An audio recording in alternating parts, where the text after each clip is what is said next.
Vice Provost for Academic Affairs, and it is in my portfolio. I'm sorry, you No, have to no, bring your it's neck. okay. I'll wander around so that everyone has equal opportunity.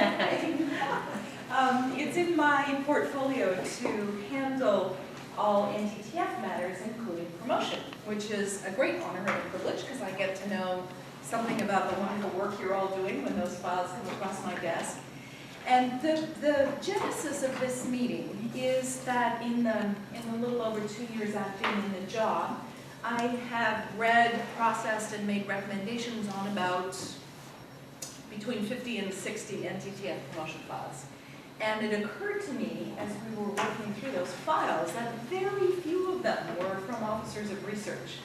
So 6 months, 8 months, 10 months ago, I started talking to Moira about that, and we realized that I think we need to bring about a cultural shift. We need to make sure that officers of research realize if they're on career positions that they are eligible for promotion, that we have a promotion system with 3 ranks that parallels the system for tenure-related faculty. And in almost all, I'm going to put that almost in there as a caveat, in almost all of our employment classifications for non-tenure track faculty, there are in fact 3 ranks. So we thought the first thing we could do, there were 2 things we really needed to do. One was to make you aware that if you're in a career non-tenure track position, you at an average of 0.4 FTE or greater over 6 years, you actually become eligible for promotion at a certain point. We wanted to just start getting that word out there and inform you what's involved, what the promotion process looks like. And then we had to go to a fair amount of work to make sure that we had a process in place, because when not many of them have come through, there hasn't been a great need for articulating what the steps are. Now, luckily, we've got the collective bargaining agreement because it lays out a lot of this for us. So we will refer to the CBA, and there's a copy in your packet of the relevant article. I haven't given it out yet. I haven't given it out yet. We will be giving it to you, just so that you know that it's there for your reference. Some non-tenure track faculty are not in the bargaining unit for UA, and so that puts you in a separate group, but those promotions will run the same way. So what we are doing with all of you here, and we're hoping you're going to be ambassadors for us with your colleagues, is just to start the discussion about what the promotion process involves, what steps it requires, who does what kind of a timeline, and to get the culture shifted in this university so that we can get people promoted and get them the titles and the ranks and the raises that they so richly deserve. So that's the setup to this. There are several of us in the room who can act as resource people, but I think we really would like to know who everybody is. So we're a small enough group that we could go around and do introductions if you're willing to do that. So I'm going to start with the gentleman in the corner, because he's the only one at that table. Dave, would you introduce yourself? Yeah, I'm Dave Cecil, and I'm the Executive Director of United Academics. So for those of you who are research assistants and not administrators, I work for you and the union, and so I'm here to just learn more about this because we're concerned about the lack of promotion on researchers too. So we try always in this kind of an informational meeting, process meeting, to work hand in hand with the union. We always invite a representative, or they remind us when we forgot. And it's really good for you to have people from the union and from the university administration in the same room at the same time so that you can hear it from multiple perspectives, and to make sure that you know that we agree on what we're doing. Okay? Hi, I'm Moira Kiltie. I'm the Chief of Staff for the Research Division. Sir. Ben Clark, I work for the Center on Teaching and Learning, and I'm a Research Assistant Professor. Jody, so I work for Behavioral Research and Teaching, and I'm a Research Associate. Okay. Ron Denise, I work for Educational and Community Supports and Project Ed, and I'm a postdoctoral research associate. Great. Okay. I'm Leilani Science, and I also am a research associate at Behavioral Research and Teaching. Thank you. Would you pick up from there? Kelly Matthews, I'm an instructor in public relations in the School of Journalism and Communications, and also the area director of the Sequence Center. I'm Courtney Hunt-Munther. I'm a new instructor in the Department of Journalism as well, PR Sequence. Are you afflicted? And I have a flex. I recognize it. Just over it. I'm Bethany Steiner, and I teach in the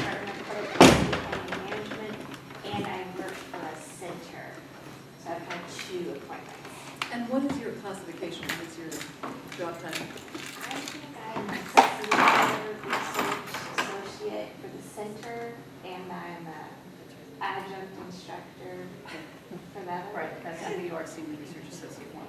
Okay, one of the reasons I'm asking for these details is because I want you to become aware of the pretty vast array of classifications, ranks, and titles that you represent in this room, and you are a microcosm of the 1,300 NTTF that we have on this campus as both officers of research and officers of instruction. So the variety you've already heard, that's represented throughout that group of 1,300.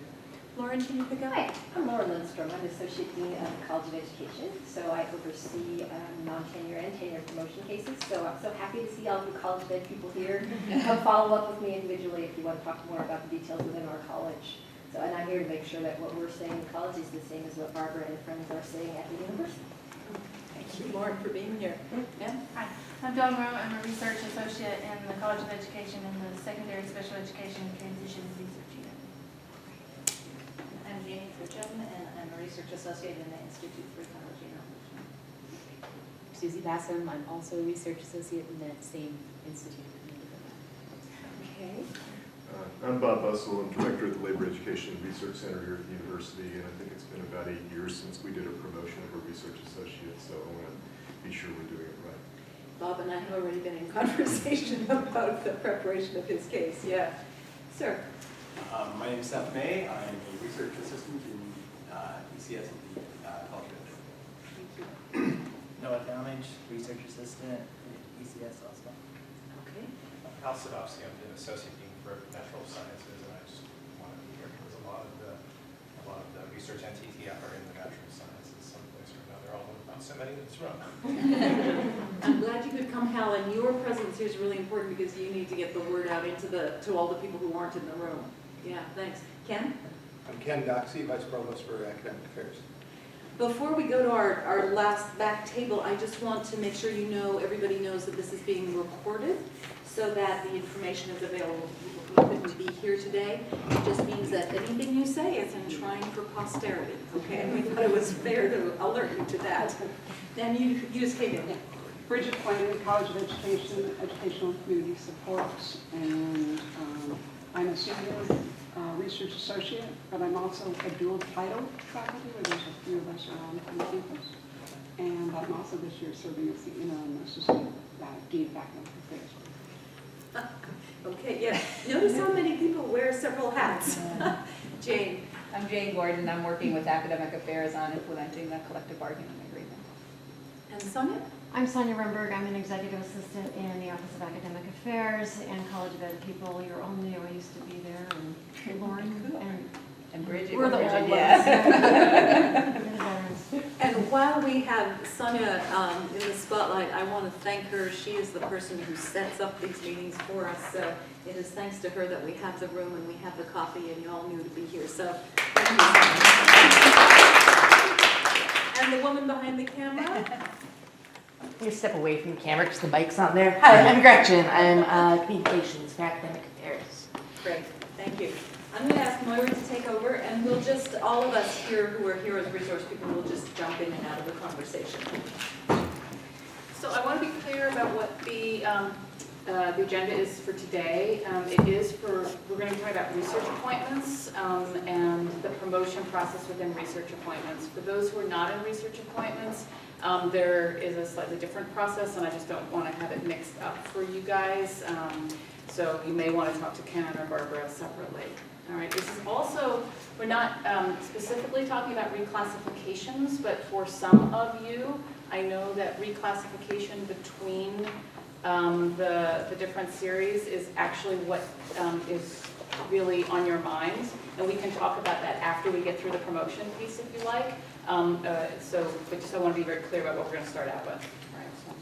All right, so, on your tables, we handed out 2 sheets of paper. I'm going to work mostly from the piece of paper that says procedures for processing and reviewing research and and then the piece behind it is a checklist, and so we'll just to give you a sense of what that is afterwards. There's some general principles that we came up with about the process, and for some of you who have been here for some time, you'll know that there have been different ways of working your way through the system over the years. And so this is a first, and I think a strong attempt at trying to get this all written out and put up on a website and sent out to the PIs and sent out to the directors so that everybody's working from the same place. All right, so the general principles are much like they are in the tenure track faculty reviews. That's the first thing to recognize. If you're familiar with the tenure track promotion process, then this is going to feel fairly similar to you. It is on an annual basis. That's one thing to really keep in mind.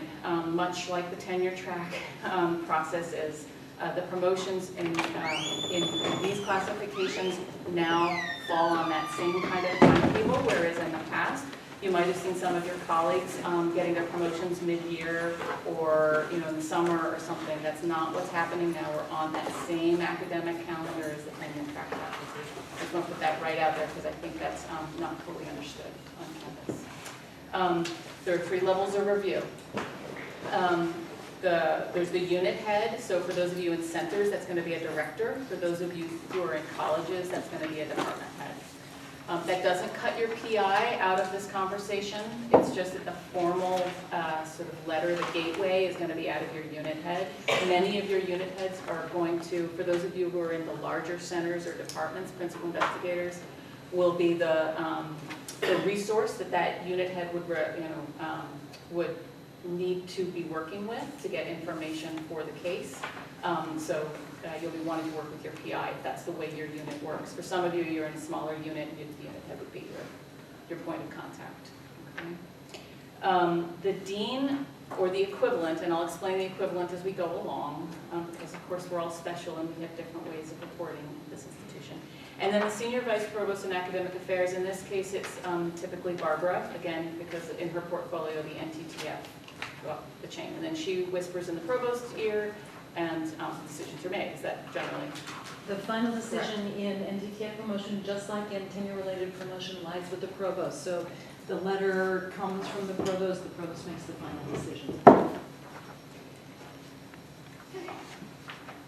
Research appointments are just different.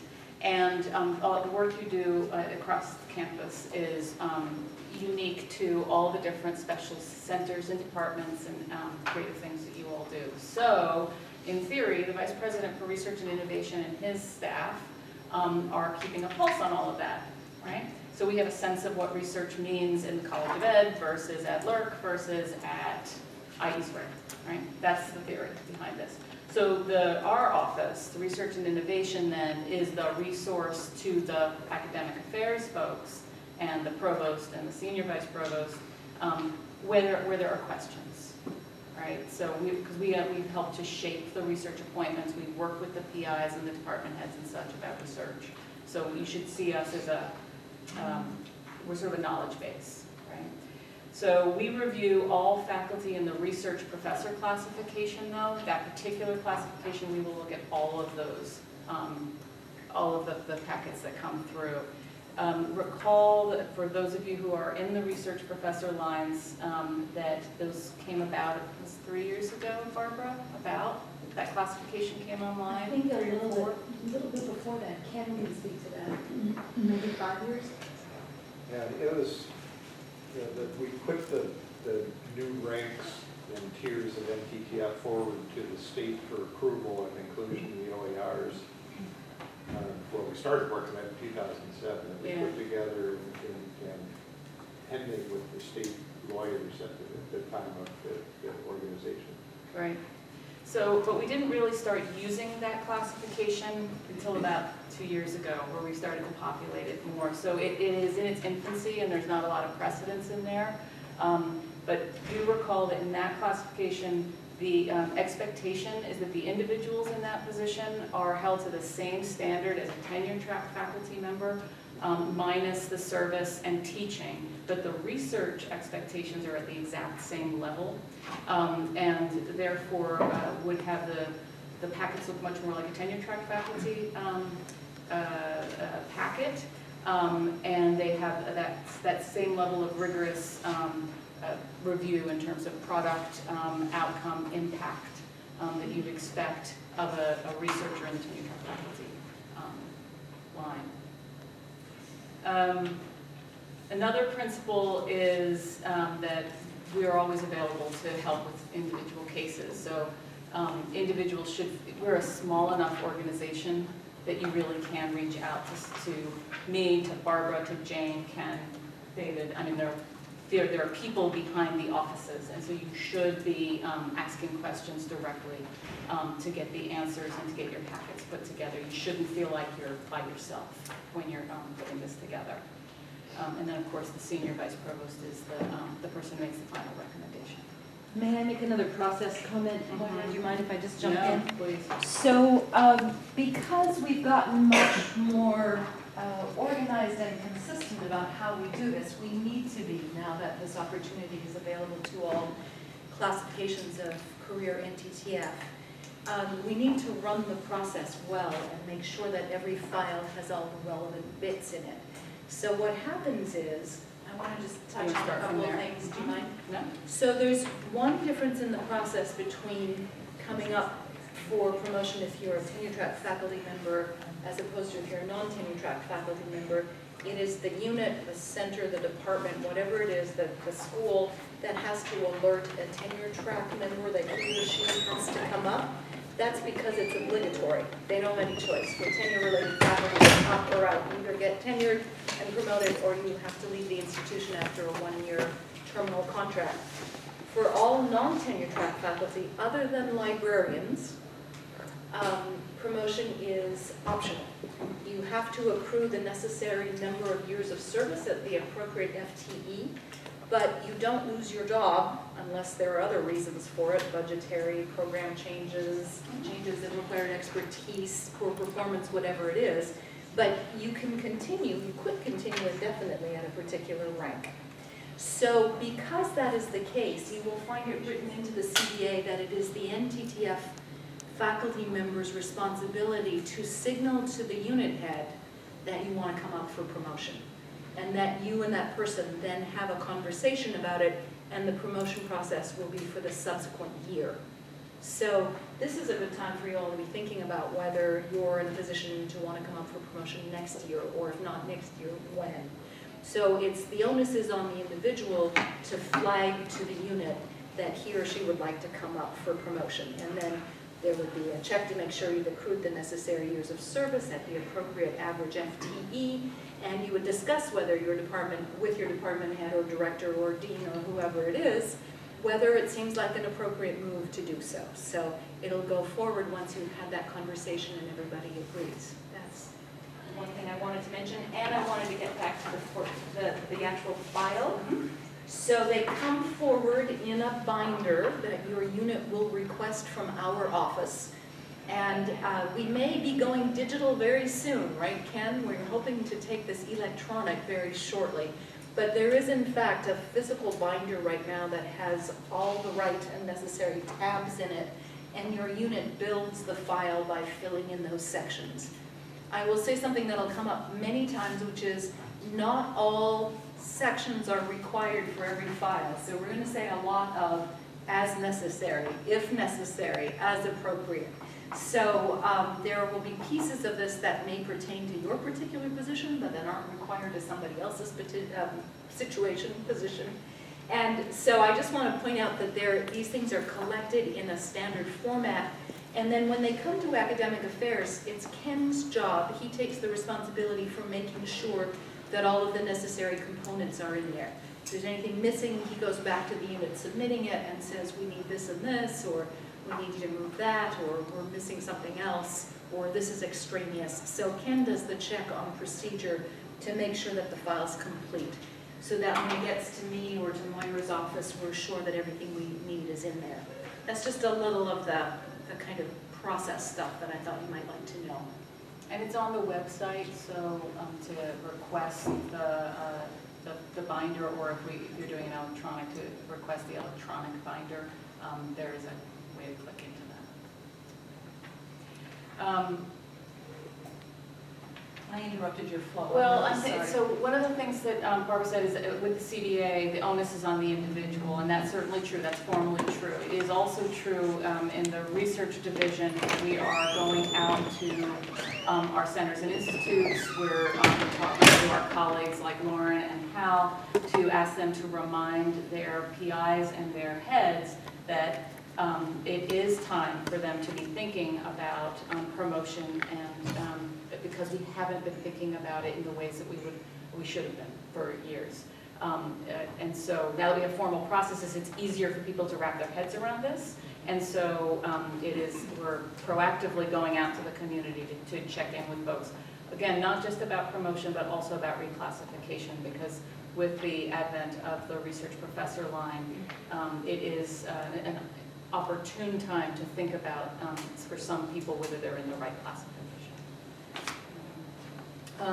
So there are different, so you've thought about it, you think you meet the general timelines, and you and your PI or your director think it's time to move forward with a promotion, right? So there's some pretty important pieces of information that you are going to have to collect. One of them that's very different from the promotion processes that we saw in the past, other than on the research professor lines, is that you do have to do a candidate statement.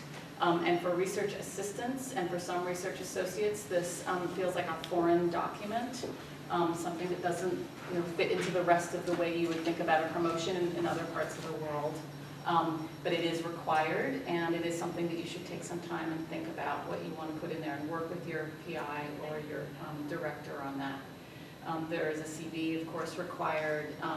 We have job descriptions that we're looking for, and your contract information. So there's some basic information like that. Letters of reference will be important for some positions and less so for others. And again, it depends on your position and the work that you're doing. So there may be some conversation with us about what is necessary in a dossier and what is not. All right, but it is outlined in the documentation, and we have a handy-dandy checklist that will help you as you put that together. But we don't need to walk through each piece because it's, unless you have questions about it. Will you let me jump in again? Yeah. I want to take any anxiety out of the notion of that candidate statement for you. Even if it's not a genre you are used to producing, it's not something that the tenure-related faculty are used to producing either.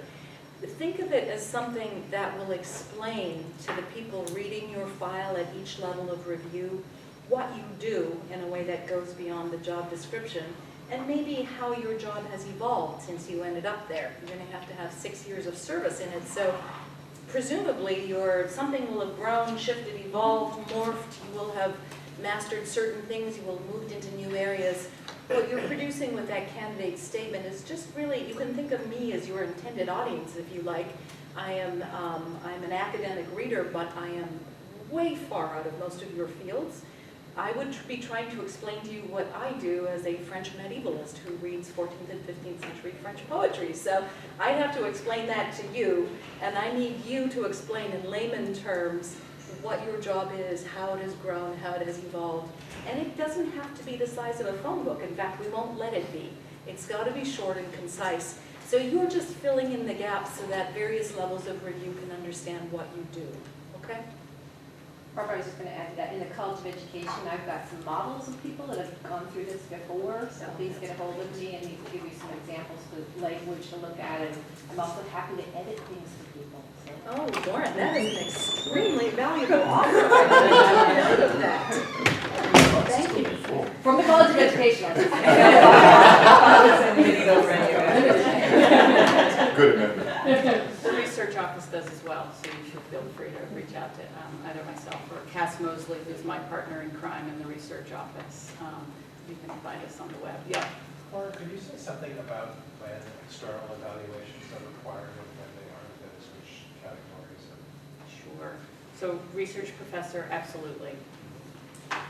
Research assistants, Probably not.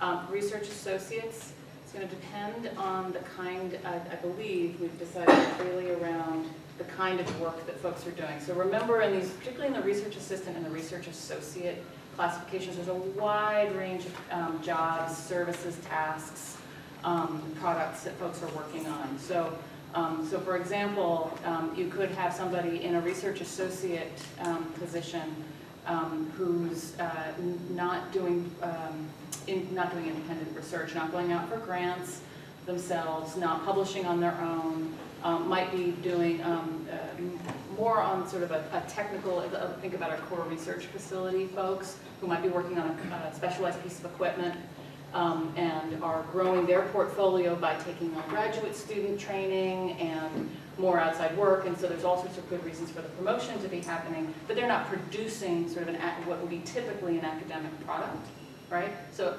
getting evaluations or recommendations other than the PI and then the unit head doesn't seem to make as much sense. But we have other research associates who are producing academic papers, technical papers, they're going out for grants themselves or their co-PIs, and they have what look like a more like an academic portfolio, I guess, scholarly portfolio, is that a way to say it? Yep. And so that may be one where outside evaluations will show impact, particularly if you're going from senior research associate 1 to senior research associate 2. That might be a way to better explain the impact and output of those of the product work. Does that make sense, Hal? Does that help? It does make sense. I'm trying to find a right line. I'm having a little bit of trouble. So. Ken, you want to say something on that? I'm just thinking that, and I think I know why Hal's asking the question, because the NTTF evaluation and promotion policies from individual units will be under development this year, I think, and they'll presumably address this. And I think there is a desire for, you'd like to have a black and white thing so you just know what to say and departments can nail. But I don't think we want to be that prescriptive. I would like to, it's not so much that it needs to be, I would like to be able to look at an individual person and say, is this person in this category, is this person in that category? And at the extremes, it's quite clear, right? Yeah, these categories are really broad in terms of what people are doing. And I think it does come down to the gray area where we're going to have to make some decisions. I think there are a number of binaries, and we can see how they apply to each case. So there's the internal versus external impact. If someone is working largely to assist others in their roles within the University of Oregon, and our own people are the only ones who can really assess the success of that person's work, then we wouldn't need letters from the outside because someone from outside wouldn't know what to say. If the person is producing original research and the impact is primarily on the research field outside of the university, then the most helpful thing we could get, or one of the most helpful things we can get, is an external evaluation of impact, how the work is situated in the larger field. So internal, external is one thing, I think, and another one that you might consider is whether it's more a role that supports others or whether it's a role that is independent in the seeking of grants and the production of... So the complexity here comes in that there really are people who are doing some of both. Yes, that's right. And in that case, I would say we'll go as far as we can to codify it in the promotion criteria in each unit, but there will always have to be a conversation among the person who's coming up, the immediate supervisor, and the next person up, when there's a question, and there will be an agreement, and that will get written down, and it will proceed accordingly. So there are definitely some in the middle, Hal, where we're going to have to make a judgment call on it according to everybody's best understanding of the situation. So do you want to be involved in that judgment call? Not, because the judgment call has to be made before the file. Right, that's right. And probably not me, but the questions will certainly come up through our yeah, they'll office. come through the It's a research research office. appointment. Yeah. And they're not, if required, right? So we may get to, we're just getting started with this. So if somebody thinks that they would benefit from having evaluations, they can have them. It's just, it's not required. Research professors, it's required. So any questions on those on individual cases should be made through the research office. Ken? I'm thinking in part, it'll be a matter of common sense and mutual agreement. So if there is agreement amongst all involved in a review, including the person being reviewed about external review or not, that would be helpful. But in the common sense side of things, I would say in part, I look at it and say, how would I respond as an external reviewer to being sent this file? And if I would look at it and say, what are you asking me for? You can't figure this one out, here's how it's done, and that's probably one that maybe should be run out for external review.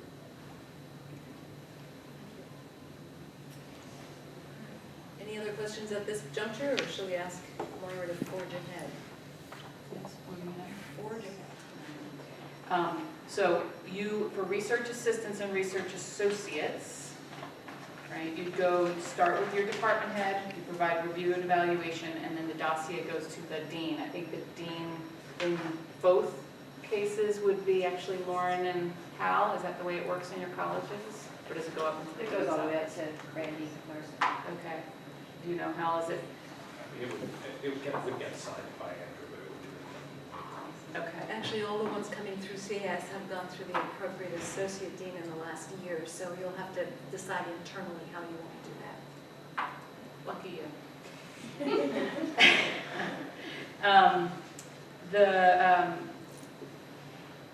know what we didn't put on here was the committee review. Okay, so. Good, these are under development. Right. Yeah. Okay, so step back.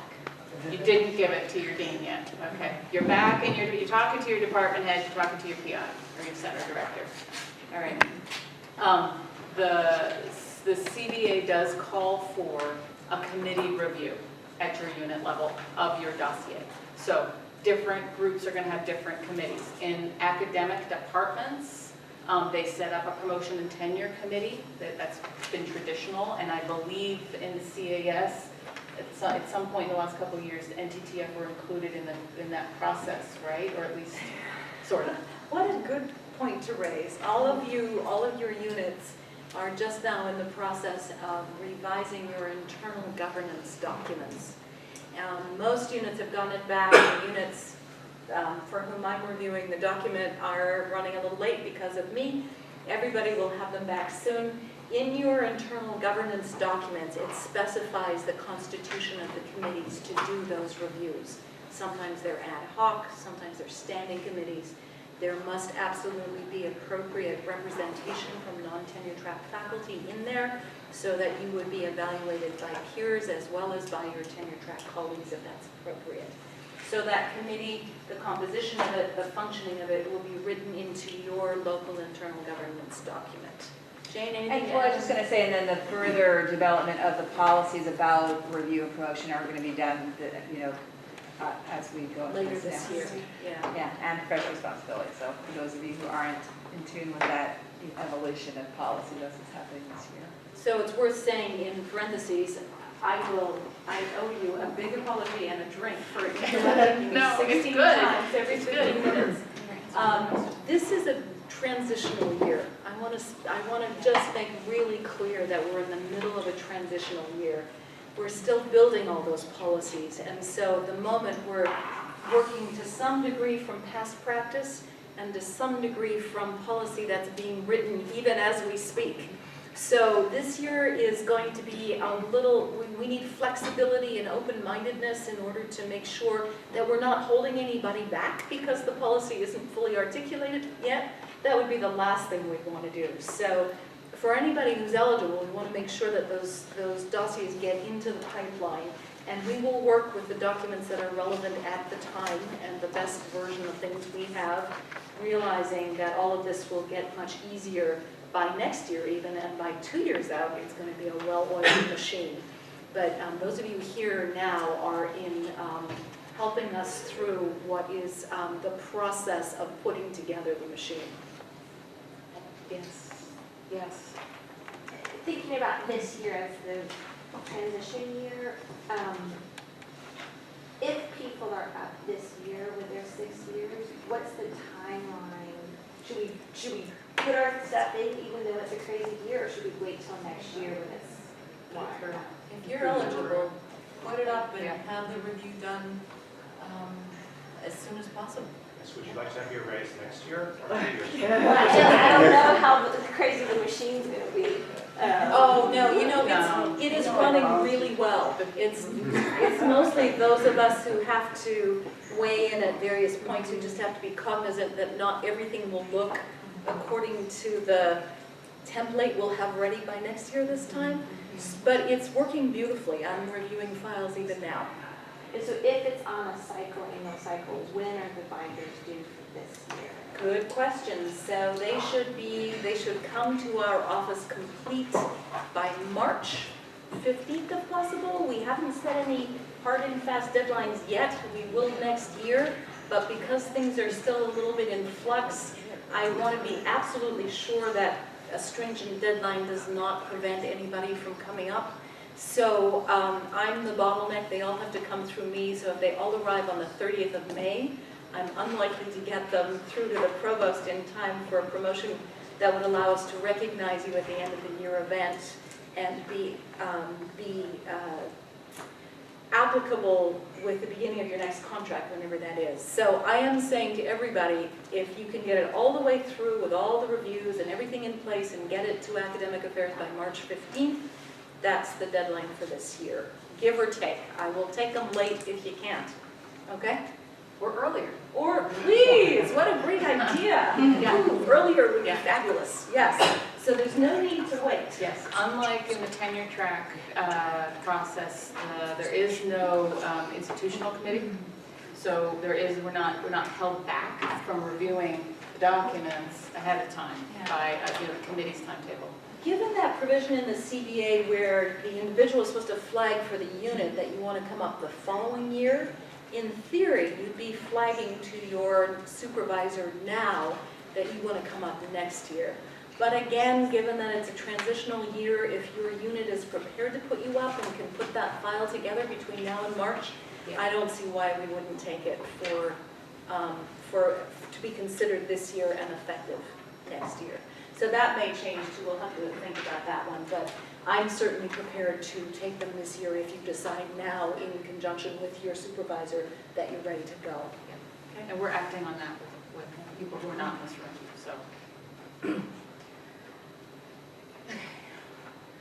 So. I'm going to go away from you. No, answer all the right questions. Don't go away. So you've made the decision. You're going to go forward. You start putting your paperwork together. You get it together. You get it to your PI or your center director, however your group works. They will put it to whatever their committee is. The committee will look at it, make a recommendation and to that, whoever the unit head is, and then the unit head, it's up to the unit head to then move it forward. So let's say you were in a college, okay, school or college.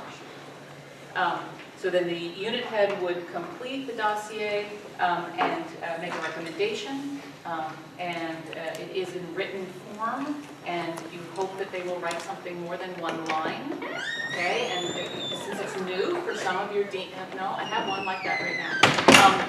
You'll want to help them, that it should be a little bit more than that, okay?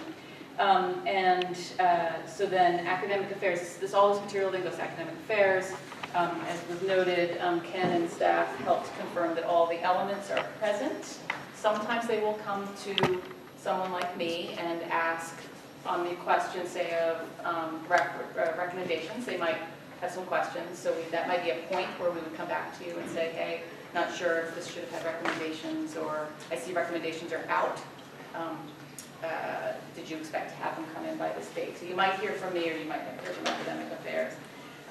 And then the senior vice provost would then be the review and recommendation at the university level. So you'd have had your committee look at it, the dean would have looked at it, and then the senior vice provost looks at it. Okay? That's for research assistants and associates, moving up that line. For research professors, we've inserted the vice president for research into that same line. So between academic affairs, the vice president of research gets involved and reviews it and may or may not ask some questions afterwards. And then it goes to Barbara. For research faculty who are in a center or institute that report to the vice president for research, it's a little bit different. Again, the unit director provides the review and evaluation after the committee has made their recommendation. And they forward what would be a nearly complete dossier to the vice president's office, all right? Because basically the vice president becomes the dean for you, all right? So then the vice president's office does a review. We have faculty on our executive team who work with our vice president to review these documents, and then they have staff like me who help them with looking at the guidelines and the various, any kind of technical details. If they have questions, it then goes back to academic affairs, and Barbara, again, is the signer for those. In a few cases, we do have some research professors that report to us, and so the unit supervisor, in that case, the unit supervisor will, I'm sorry, I'm looking at the wrong thing, but anyway, the vice president's office runs through for the research professors as well. There are a few centers and institutes that report up into the vice provost's office, and so in those cases, the unit super or the dean is the vice provost. Does that make sense? Just like the VP is the dean and the other. There are a couple that I believe actually report to Barbara. Didn't we decide that? Yeah, or to Vice Provost for International Affairs, Dennis Galvan, or to Vice Provost for Undergraduate Studies, Lisa Frankel. Right. So, yeah, there are some anomalous reporting structures, or NTU, sort of maybe? ROTC reports to me, but we don't. No research appointments. Yeah, okay. But I don't think anyone in this room reports that way, but there is a piece at the bottom of the document to address that. So that's the general process. We try to, if you're trying to get to a March 15th, and you're trying to make sure that everybody before then is getting their share of time, several, more than a week, more than 2 weeks, maybe 4 weeks, for everybody to get their chance to review. It is my expectation that we will see at least as many people as in this room trying to come through this year, which would be a lot more than we saw last year. So our process is going to have to ramp up for that. And I know of several that people are not in this room who are moving forward. So, 24, 30 is certainly possible, and maybe more. So, sort of be thinking about that, because we need time to do the reviews that we need to do, and you need to put together a dossier that is a quality product. You want to make sure that that's coming through high quality.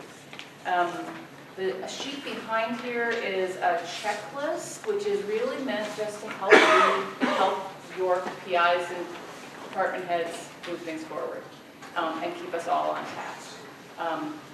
We just put it together. We're hoping it's in good shape. We're going to have it up online.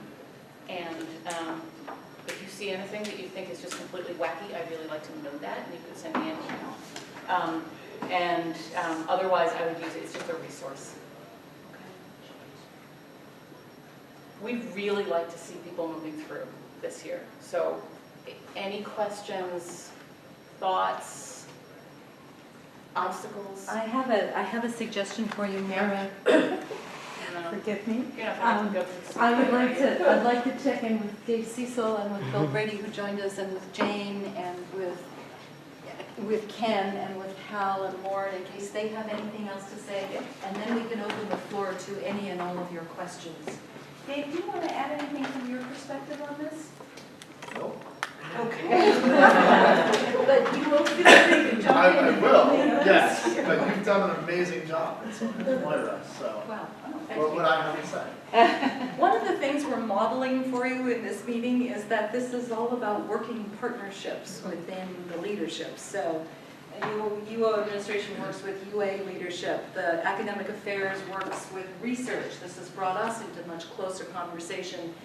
Research and academic affairs work with the deans. So there's a lot of networks here, all of whom are pulling together to make sure that this is consistent, fair, balanced, appropriate.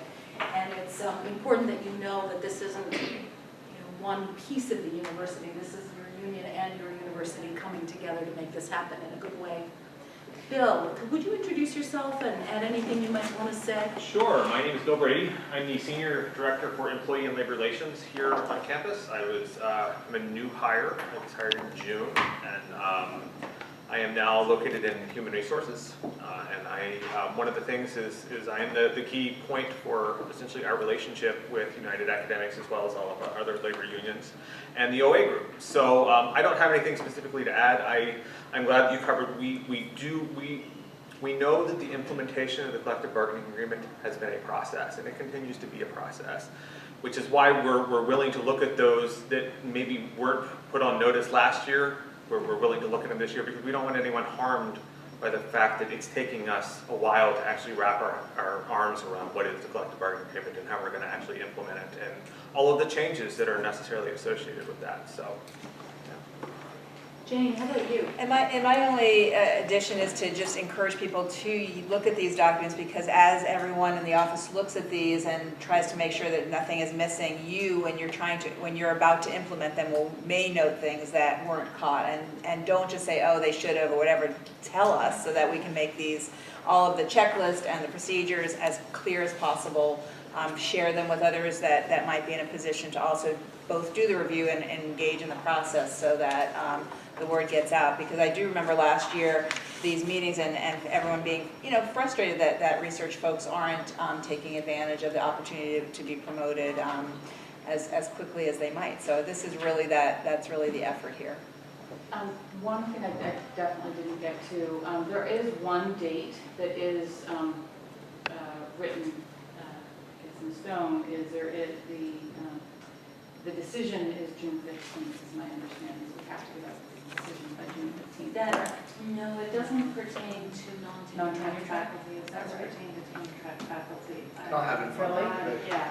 Right, so Okay. there is no cutoff, partly because officers of research often aren't terminating a contract on June 15th, the way that a lot of officers of instruction are. Okay. So we have not had a cutoff on these promotions. I've done a lot of them in July and August, and in fact, I'm still doing one now that will be retroactive. Okay.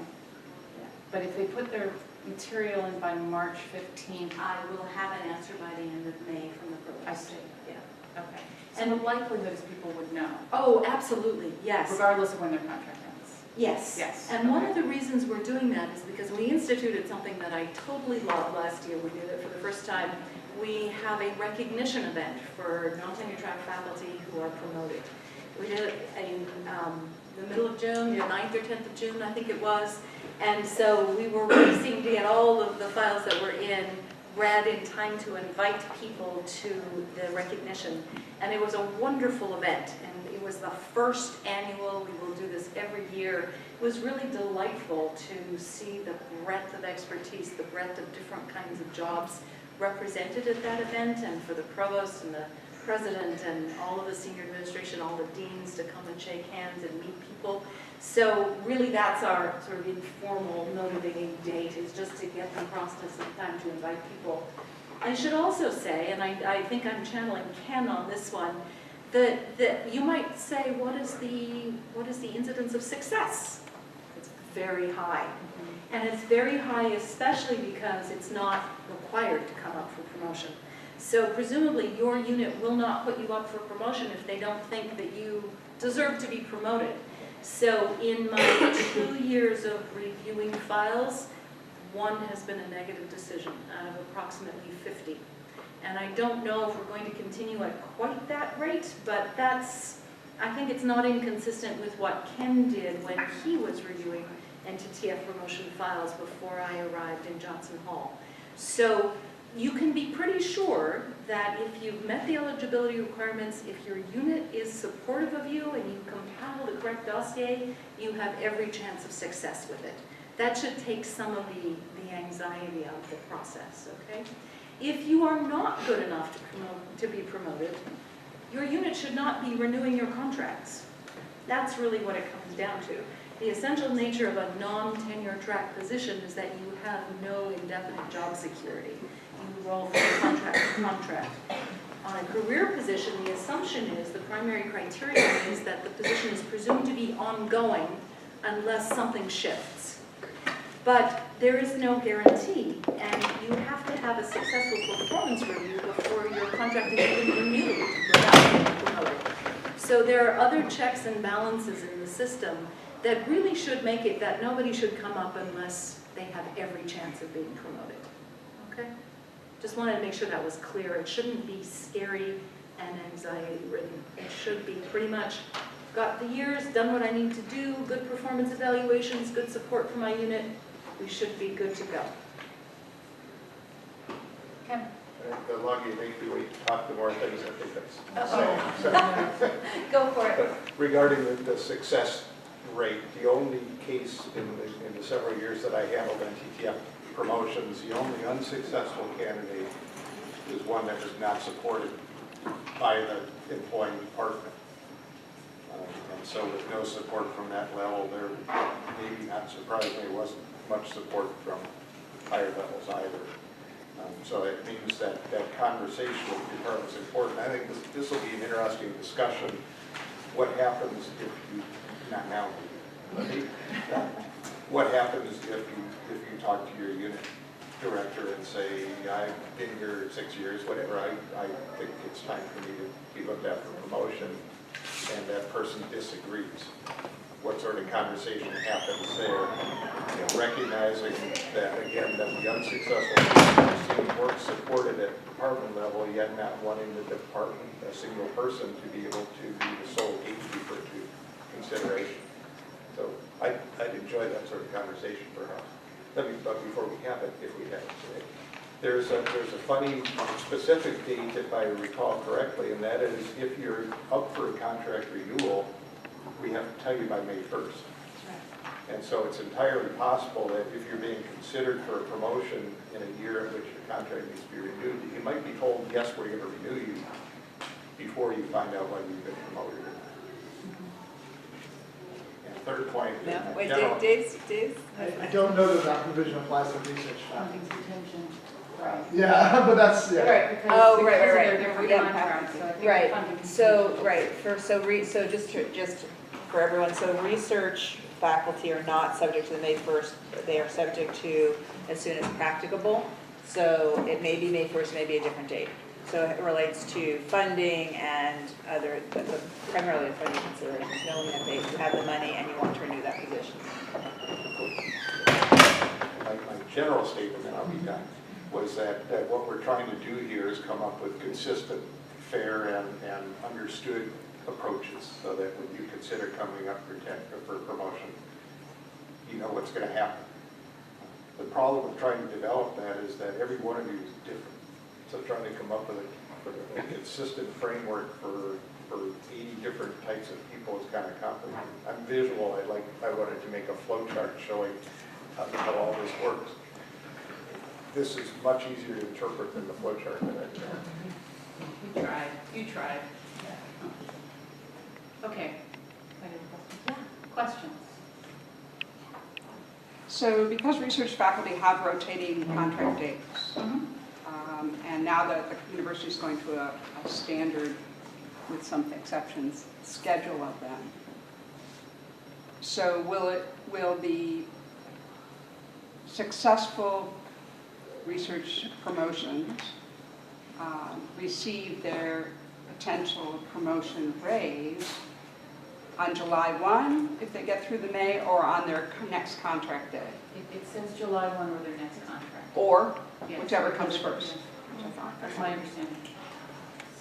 I do have copies of the CBA, and I'm just going to put them out. Not everybody wants. Just those And articles, it's not just the- the article that we are speaking of, but not everybody wants. It's also, of course, online, should you want. Take a look. I recommend you make friends with Article 19. It's very useful to know it, reinforce everything you've heard here today. I just want to make a plug. For all the non-tenure track faculty from the College of Education, you probably, as research faculty, didn't choose to attend the Dean's opening meeting last week. But there will be a message coming out this week from the Deans who work with myself and Sean around the a work group around the Section 19 CBA for promotion of College of Ed and doing an all-call. So it would be nice if we also had some of the research faculty on those committees as opposed to only And just tying that in, so Bridget, thank you, tying that in with what Ken said, I mean, I would imagine one thing that would be a good piece of a policy would be a way to be signaled whether or not you're doing what you would need to do to be promoted. So that just in the review process, you're getting that idea earlier rather than at the time that you're eligible in terms of having given time, but then are told, well, you're not, you haven't done what you need to do. So having that in policies seems like it would, in terms of the review, would be a good thing to do. How do you treat coming from a different institution? There are different elements to that question. Time served, probably. There is some information about time served in the article. And I think since we don't have a lot of precedent on it, it is going to be one of those things where we're going to have a conversation about what makes sense in your case and your experience. Would you agree with Yeah, that? for the most part, you need to, in general, the expectation is that you accrue the years of service here at the University of Oregon. In a few cases, if someone's really senior, it might be negotiated at time of hire that they could potentially be put up for promotion earlier than the 6 years that's usually required. But we don't often do credit for prior service elsewhere in the NTTF world at this university. Of course, coming into a assistant research professor position, at the time we weren't thinking about it quite the same, so when you were getting your offer letter and all, when we were doing that with you, that may not have been in our minds, so that's one thing to consider. Secondly, you can also ask to have an expedited case. You can come up early. That is also allowed within the system and the process, so that's another thing to be thinking about with your PI in your department. Yes? So I know you said that you were going to speak about the classifications. Yes. So can I ask you a question now? Let's do it. Okay. I was just wanting to know the benefits, I guess the benefits between research associate and a research professor. What's the difference? Because it wasn't there when I was hired, so it's a new. I think it's the word benefit that I'm not sure I'm comfortable responding directly to. Well, it may not be benefit. Yeah, What's the different. difference? I know. Okay. So the research professor classification was put in place, and you all correct me if I'm wrong, academic affairs, primarily to recognize independent non-tenure track faculty members. So individuals that we would expect to be running a research portfolio that looked like or even exceeded what we would expect in a tenure track faculty member. I think originally the first conversation was actually around a full research professor and being able to attract some folks who were either maybe from industry or government, or perhaps had retired from another university but wanted to have a very robust research portfolio, sponsored research portfolio at the University of Oregon. But then it broadened, and I think the conversation rightly moved to where it's more like the rest of the nation in the way we think about what we call soft money research professors. And so, like I said, the expectation in terms of production, impact, and such would be the same as we would expect of a tenure track faculty member at an R1 AAU institution. And so for some, particularly in the sponsored research arena, having a research professor title or in the series, it feels very important to them as they're going out for the very competitive external peer-reviewed committees, particularly on the funding side, somewhat on the publication side as well. For others, it doesn't seem to matter as much. And so certainly we're going to have senior research associates who, because before we had the research professor, senior research associate was actually considered essentially an independent research appointment. Sometimes that person wasn't an independent researcher. Sometimes they were just senior in that laboratory and had been given that title, but they never really expected to be getting independent research funds. They were always going to be a project person for a particular PI. But in many cases, particularly College of Ed, senior research associate looks a whole lot like the research professor line, and I have every strong feelings that the College of Education is going to be coming to me and my boss with a big long list of people that they now want to think about, because we now are really thinking about it systematically. Go ahead.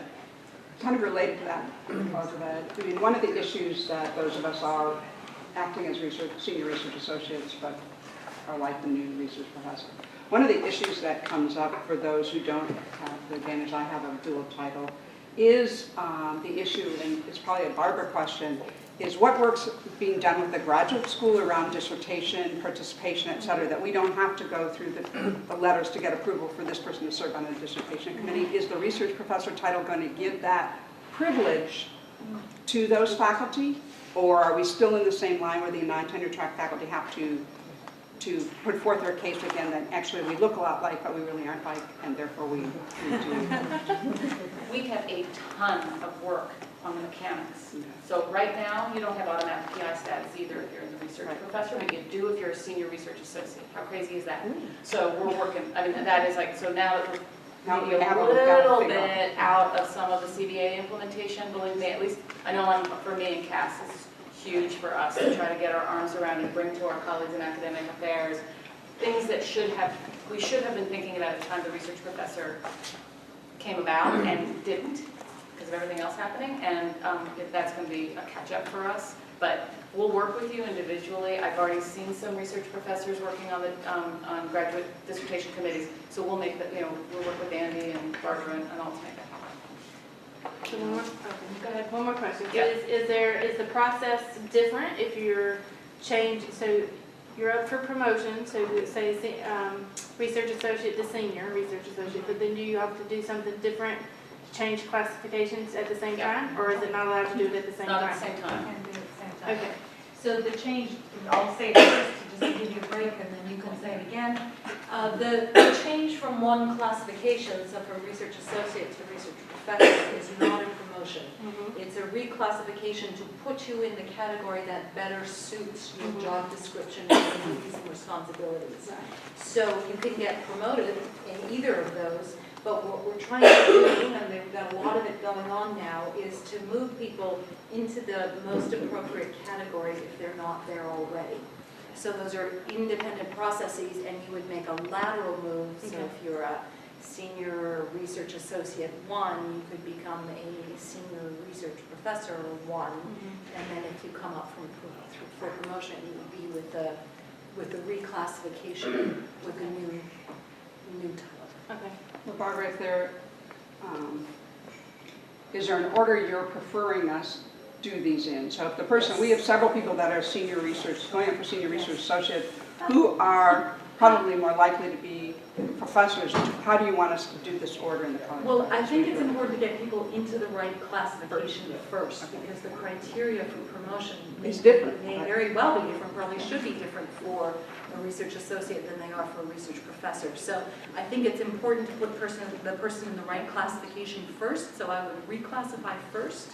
All of those years of service go with, so you're not losing anything. It's not like you have to start from the beginning. And then we would put them up for promotion according to the criteria that pertain to the correct classification. So does that take a year too? No, that is fast. That is, there is a proposal, well, that is faster.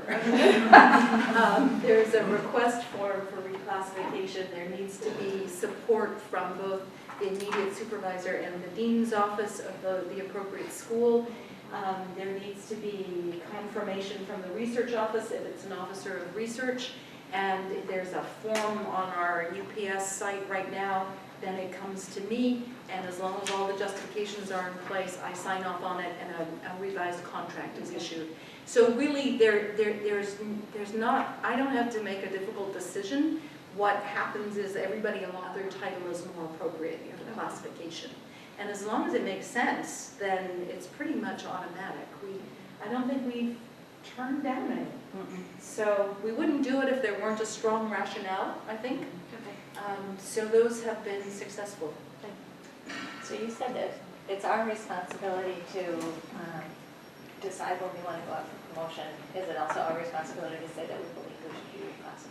You can absolutely do that, and it's actually enshrined in the collective bargaining agreement that you have the right to do that. So that it's up to us to bring that issue Not up to our... necessarily.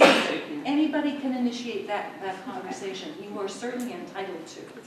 But it could also be your immediate supervisor or your dean or your PI or whoever.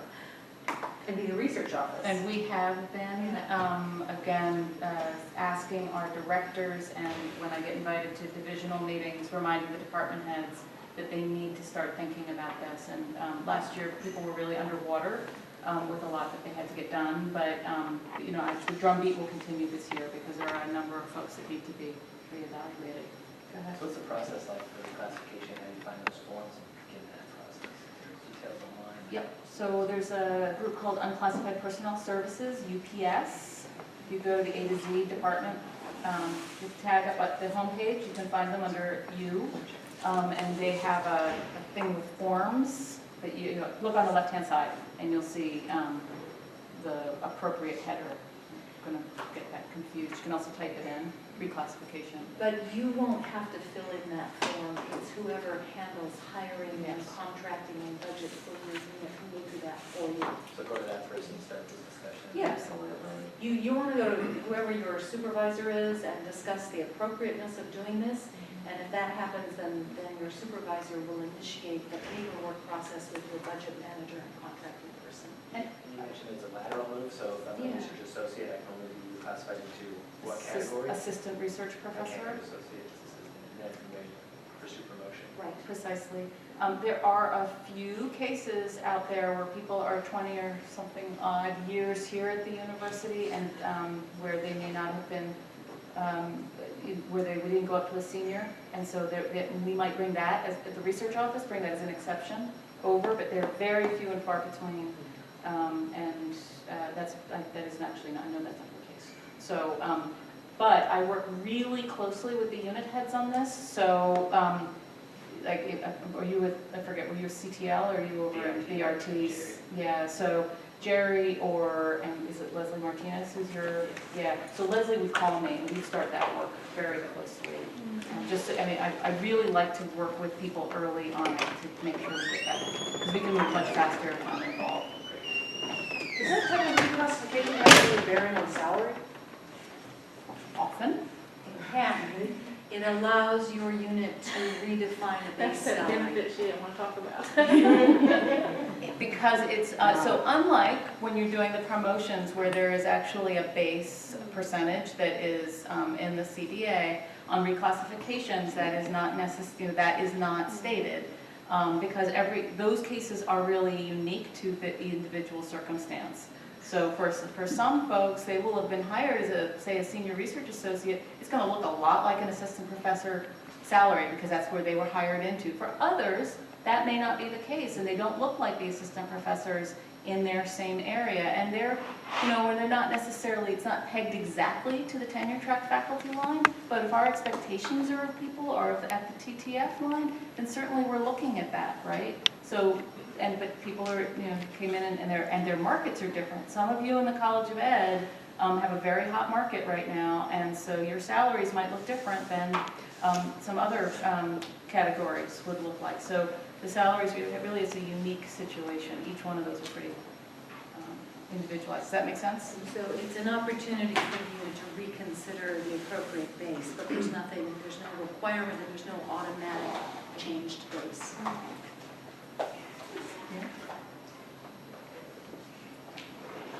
Questions? Any postdoc questions that you want to No, ask? I think what makes sense to me is that it would be after the postdoc is done, and I'm applying for a position, but making sure that that position is the correct title. Yes, exactly. Yeah. Yep. Beautifully put. Thanks. Yes, that's right. So please feel free to approach either Moira or me at any time. Dave is always available to talk to you as well. We really want to make sure that you feel like you are an informed participant in this process so that you can take charge of your own professional trajectory as much as possible. We hope you will help inform your immediate supervisors if those people are not yet fully in the loop on all of these new provisions. So send them to us, talk to them yourselves, take a copy of the CBA with you and talk to them. Help us get the word out because this university lives and dies to quite a big extent on the professionalization, on the expertise, on the excellent service of its NTTF in a way that is not the case in all Research 1 AAU institutions. We have an unusually highly professionalized and unusually large proportion of non-tenure track faculty. We couldn't do what we do without our non-tenure track faculty, and we are delighted to start bringing those people through the ranks, get them the recognition and the salary they deserve, and just make clear to you, to the world, to us, how that piece of our, that very large piece of our faculty work. Okay? Thank you. Thank you for coming. Hey, one more thing, I tell you. Okay.